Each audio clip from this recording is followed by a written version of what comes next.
या सगळ्या राजकीय घडामोडी होत असताना, वेगवान घडामोडी घडत असताना अंजली दमानी यांनी एक सूचक ट्विट केलंय. विरोधी पक्ष संपवण्यासाठी भाजपचं षडयंत्र असल्याचा आरोप अंजली दमानी यांनी केलाय.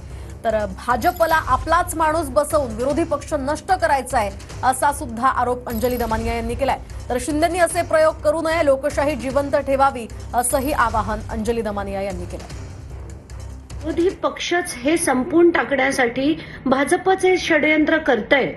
ते आता कुठेतरी ते सत्य होताना दिसतंय आणि मलाही ते खूप जाणवलं की कारण आत्ताच्या घटकेला मवियाच्या कुठच्याच पक्षाकडे 29 सीट्स नसल्यामुळे त्यांना युती म्हणून जर द्यायचं असेल तरच विरोधी पक्ष नेतेपद देता येईल.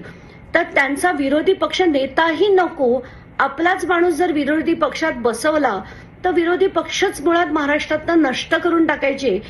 आणि शिंदेनाही माझं आव्हान आहे की असे सगळे प्रयोग करू नका, लोकशाही जिवंत ठेवा.